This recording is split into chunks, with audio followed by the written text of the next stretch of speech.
हाय नमस्ते, आप सभी का मस्त कोंकणी फूड यूट्यूब चैनल में स्वागत है। तो आप कैसे हो? अच्छे होगे तो चलिए बिना देरी के चलते हैं आज के हमारी रेसिपी की ओर।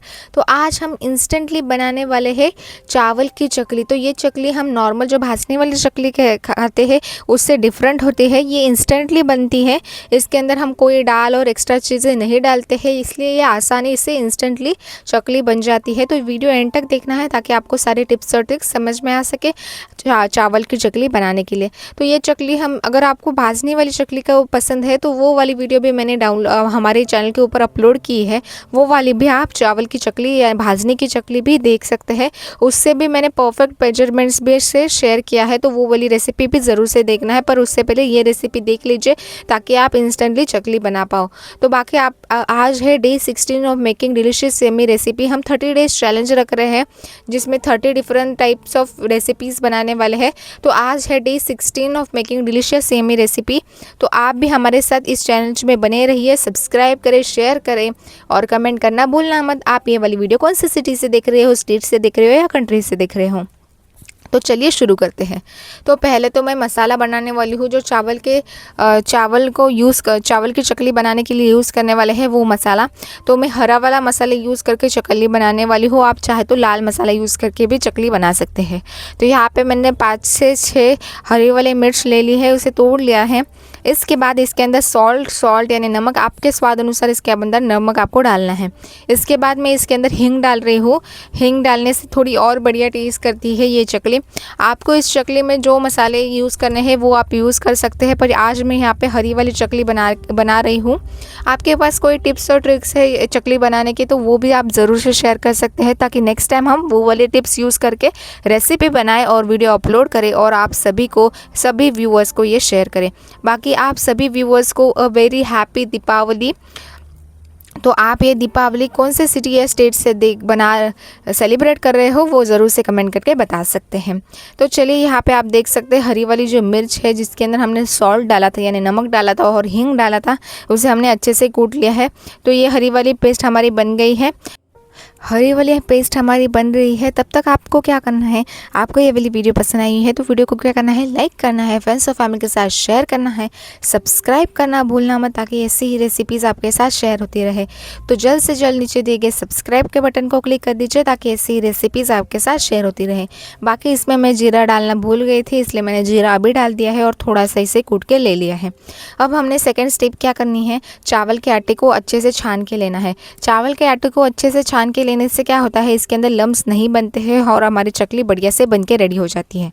तो चावल का आटा, नॉर्मल जो चावल का आटा आपको बाजार में मिलता है वही मैंने यहाँ पे यूज़ करना है। तो यहाँ पे हमने चावल का आटा 1 कप ऑफ चावल का आटा यूज़ किया है। इसको अच्छे से छान के लेना है। छान के लेने से ही इसके अंदर जो लम्स होते हैं वो नहीं बनने वाले हैं। नॉर्मली ऐसे ही हम करते हैं। तो ये चावल का आटा अच्छे से हमने 1 कप ले लिया है। अब इसे साइड में रखते हैं। अब हमने क्या करना है, पानी उबालने के लिए रखना है। तो यहाँ पर मैंने 1 कप ऑफ चावल का आटा लिया था तो उसके अंदर हमने पानी भी 1 कप ही डालना है। तो यहाँ पर मैंने एक बर्तन गर्म करने के लिए रख दिया था, इसके अंदर हमने 1 कप ऑफ पानी डाल दिया है। यहाँ पर आप देख सकते हैं 1 कप ऑफ पानी, 1 कप ऑफ चावल का आटा। तो 1 कप ऑफ पानी यहाँ पे गर्म करने के लिए रख दिया है। एक बार पानी अच्छे से गर्म हो जाए, अब इसके अंदर हमने क्या डालना है, बटर डालना है। तो यहाँ पे मेरे पास जो अवेलेबल बटर है, आपके पास जो घी होगा तो घी आप डाल सकते हैं, बटर है तो बटर डालें, या आपको चाहिए ऑयल डालना है तो ऑयल भी डाल सकते हैं। तो इतना क्यूब ऑफ बटर हमें मिलता है बाज़ार में, वही मैं क्यूब इसके अंदर डालने वाली हूँ। अब यहाँ पे हमने बटर डाला है, यानी नमक इसके अंदर कम या ज़्यादा लग सकता है, तो अगर आपने घी डाला है तो नमक थोड़ा ज़्यादा डालिए। तो यहाँ पे मैंने बटर इसके अंदर डाल दिया है। बटर को अच्छे से मेल्ट होने देते हैं। इसके बाद जो हरी वाली पेस्ट हमने बनाई थी, हरी वाली पेस्ट हमें इसके अंदर डालनी है और फिर हमें इसे अच्छे से उबाल आने तक पका लेना है। तो यहाँ पे मैंने इसके अंदर बटर डाल दिए हैं। तो यहाँ पे पानी को अच्छे से उबाल आने लग गई है। तब तक आप यहाँ तक आए हैं तो वीडियो ज़रूर से पसंद आए तो वीडियो को क्या करना है, लाइक करना है, फ्रेंड्स और फैमिली के साथ शेयर करना है, सब्सक्राइब करना भूलना मत ताकि ऐसी रेसिपीज़ आपके साथ शेयर होती रहे। तो यहाँ पे देख सकते हैं पानी अच्छे से उबल गया है। अब इसके अंदर हरी वाली जो पेस्ट हमने बनाई थी उसे मैंने इसके अंदर डाल दिया है और इसे भी डाल के 1 से 2 मिनट तक इसे उबाल लेती हूँ। तो ये हरी वाली पेस्ट इसके अंदर डालने से इसके फ्लेवर है, हरी मिर्च वाला फ्रेश फ्लेवर आने वाला है। इसके बाद इसमें थोड़ा सा नमक एक्स्ट्रा का मैंने डाल दिया है ताकि टेस्ट करें, पहले तो टेस्ट करें, चावल को आटे को थोड़ा सा कच्चा टेस्ट कर लीजिए। अगर उसके अंदर नमक कम या ज़्यादा है तो इसके अंदर नमक डाल दीजिए। अब यहाँ पे हमने क्या किया है, जो चावल का आटा अच्छे से हमने छान के रख दिया था उसे ही इस पानी के अंदर डाल दिया है। पानी को अच्छे से 2 से 3 मिनट तक उबाल दिया था और फिर इसके अंदर ये चावल का आटा मैंने इसके अंदर डाल दिया है। चावल का आटा इसके अंदर डालने के बाद अब इसे अच्छे से मिक्स कर लेना है। अब जो इसे अच्छे से मिक्स कर लेना है, 1 से 2 मिनट के लिए इसे अच्छे से मिक्स कर लेना है। पर उससे पहले इसके अंदर आपके पास ब्लैक तिल है तो ब्लैक तिल डालें, कलौंजी है तो कलौंजी डालें। तो यहाँ पे आपको मीन्स वाइट कलर के ऊपर ब्लैक कलर एकदम बढ़िया दिखता है तो ये ज़रूर से आपको इसके अंदर डाल देना है। अब मैं इसे अच्छे से मिक्स कर लेती हूँ। मिक्स करने के बाद आपको इसे 2 मिनट के लिए स्लो फ्लेम के ऊपर ढक्कन रख के कुक करना है। फिर गैस बंद करना है, पर ढक्कन ओपन नहीं करना है, वो भाप के अंदर ही अच्छे से पकने वाला है 5 से 7 मिनट तक।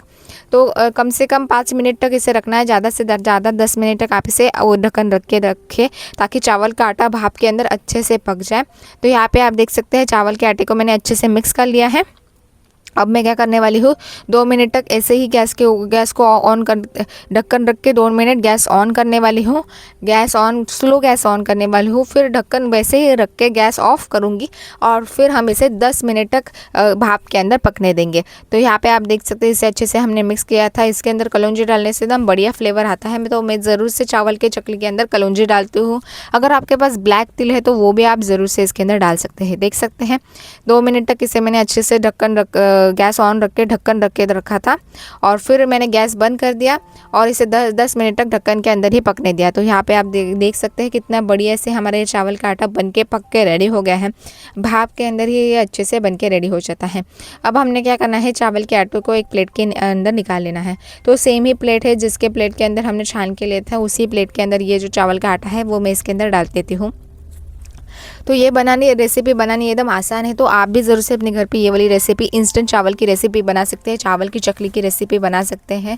मैंने जैसे बताया है वैसे स्टेप्स के साथ ही आपको ये वाली चकली बनानी है। इसके अंदर मैंने कोई डिफरेंट स्टेप्स नहीं किया है। जितने स्टेप्स आपको वीडियो में दिखा रही हूँ उतने ही स्टेप्स मैंने यहाँ पे करके ये चावल की चकली बनाई थी। तो यहाँ पे आप देख सकते हैं मैंने आटा पूरी तरीके से एक प्लेट के ऊपर निकाल लिया है। अब आटे को हमें गूंदना है, पर ये बहुत आटा गर्म रहता है। तो मेरे पास क्या है, थोड़ा सा गुनगुना पानी है, उससे मैं आटा गूंदने वाली हूँ। पर उससे पहले मैं एक पेला लेने वाली हूँ, एक ग्लास लेने वाली हूँ या कटोरी लेने वाली हूँ। कटोरी से पहले तो इसे अच्छे से स्मैश करके मैं बनाने वाली हूँ और फिर हाथ में थोड़ा सा पानी लगा के मैंने ये चावल का आटा बना के रेडी कर लिया है। आटे को अच्छे से गूंदना है, एकदम सॉफ्ट आटा गूंदना चाहिए और इसकी चकली भी अच्छे से बननी चाहिए ताकि इसकी चकली अच्छे से बन जाए। इसलिए ये आटा सॉफ्ट हमें गूंदना है, एकदम हार्ड नहीं गूंदना है। तो ये देख सकते हैं चावल का आटा हमने अच्छे से गूंद के रेडी कर लिया है। कितना प्यारा दिख रहा है। तो इसके अंदर कलौंजी डालने से, ब्लैक कलर डालने से कितना बढ़िया सा वाइट आटे में चावल का ब्लैक कलर का कलौंजी पड़ने से कितनी बढ़िया दिखती है, दिखने में भी बढ़िया लगती है और खाने में भी बढ़िया लगती है। तो ज़रूर से इसके अंदर कलौंजी डाल दीजिए। अब हमने क्या करना है, चकली का जो चकली मेकर है उसे लेना है। उसे मैंने ऑयल से ग्रीस कर लिया था और जो नीचे वाला जो स्टार शेप रहता है जिसको एक साइड में रफ रहता है वो नीचे की साइड रहेगा और जो स्मूथ साइड रहे वो ऊपर की साइड जिसमें हम आटा रख रहे हैं उस साइड में रहेगा। और यहाँ पे चकली मेकर को मैंने ऑयल से अच्छे से ग्रीस कर लिया है। इसके अंदर जो आटा हमने बनाया था उसे मैंने डाल दिया है और अच्छे से चकली मेकर बंद कर दिया है। अब हमने क्या करना है, इसकी राउंड शेप में चकली बना लेनी है। आप चाहे तो एक बड़ी चकली बना के इसके छोटे छोटे चकलियाँ बना सकते हैं या आप एक चकली करके भी डाल सकते हैं। तो यहाँ पे आप देख सकते हैं कितनी आराम से हमारी ये चकली बन गई है। अगर आपको ये चकली टूट रही है तो थोड़ा सा गर्म गुनगुना पानी डाल के फिर से चावल के आटे को अच्छे से गूंद के रेडी कर लीजिए। बाकी यहाँ पे आप देख सकते हैं कढ़ाई मैंने गर्म करने के लिए रख दी है और हमारी चकली भी कितनी प्यारी बन के रेडी हो गई है। अब कढ़ाई के अंदर तेल डाल दिया है, तेल को अच्छे से गर्म होने देते हैं। तेल एक बार अच्छे से गर्म हो जाए उसके बाद इसके अंदर हमने चकली डाल देनी है। तो चकली को अच्छे से हमने दोनों साइड से गोल्डनिश ब्राउन होने तक पकाना है और स्लो टू मीडियम फ्लेम पे ही पकाना है। पर पहले वाली जो चकली थी वो मैंने फास्ट फ्लेम पे पकाई थी, इसलिए वो अंदर तक पकी नहीं थी। इसलिए स्लो टू मीडियम फ्लेम पे ही चकली को अच्छे से पकाना है ताकि ये कुरकुरी बढ़िया सी बन के रेडी हो जाए। तो यहाँ पे आप देख सकते हैं सारी चकली में ऐसे ही गोल्डनिश ब्राउन होने तक फ्राई करने वाली हूँ। ज़्यादा ब्राउन नहीं करने हैं, गोल्डनिश ब्राउन रखनी है ताकि वो बढ़िया से टेस्ट में लगे। तो ये देख सकते हैं कितनी प्यारी हमारी ये चकली बन के रेडी हो गई है। ऐसे ही सारी चकलीज़ में फ्राई कर लेती हूँ। तब तक आपको ये वाली वीडियो पसंद आए तो वीडियो को क्या करना है, लाइक लाइक करना है, फ्रेंड्स और फैमिली के साथ शेयर करना है, सब्सक्राइब करना भूलना मत, ताकि ऐसे ही रेसिपीज़ आपके साथ शेयर होती रहे। और आप ये वाली वीडियो कौन से सिटी से, स्टेट से या कंट्री से देख रहे हो वो भी ज़रूर से कमेंट करके बता सकते हैं, ताकि हमें समझ आ सके हमारे व्यूवर्स कहाँ कहाँ से हमारी वीडियोज़ है वो देखते हैं, पसंद करते हैं, और उन्हें कमेंट करके भी बता सकते हैं। और अगर आपने ये चैनल को सब्सक्राइब किया है तो कमेंट करके ज़रूर से अपना नाम बता सकते हैं, ताकि नेक्स्ट टाइम हम हमारे चैनल के ऊपर आपका नाम ले सकते हैं। और अगर आपको सिर्फ सब्सक्राइब करना है तो सिर्फ सब्सक्राइब कर दीजिए, आपका नाम मैं शेयर नहीं करूँगी। तो यहाँ पे आप देख सकते हैं बढ़िया से हमने चकली फ्राई कर ली है। एक साइड से अच्छे से गोल्डनिश ब्राउन होने के बाद ही हमने दूसरी साइड से इसे फ्राई करना है, और ये बढ़िया से चकली बन के रेडी हो जाती है। ऐसे ही चकलीज आप भी अपने घर पर बना सकते हैं। अब यहाँ पे मैंने चकली सारे सेट कर लिए है, इसके ऊपर सारा मिर्च मसाला डाल दिया है, चाट मसाला डाल दिया है, और ये टेस्ट में भी बढ़िया बनने वाली है। तो अभी ये वाला जो चकली है इसे मैं अब ईट करने वाली हूँ, टेस्ट करने वाली हूँ। तो आपको ये वाली रेसिपी कैसी लगी है, चकली की रेसिपी पसंद आई है तो वीडियो को लाइक करना ज़रूर से बनता है, फ्रेंड्स और फैमिली के साथ ज़रूर से शेयर करना है, सब्सक्राइब करना भूलना मत। तो ये वाली चकली अब मैं टेस्ट करती हूँ, टेस्ट में एकदम बढ़िया थी। आप भी ज़रूर से अपने घर पर ये वाली रेसिपी ट्राई कर सकते हैं। बाकी भाजने वाली चकली की रेसिपी तो बढ़िया ही मैं बनाई है, वो भी आप देख सकते हैं। अब मैं आपको मिलूंगी नेक्स्ट वीडियो में, तब तक थैंक यू फॉर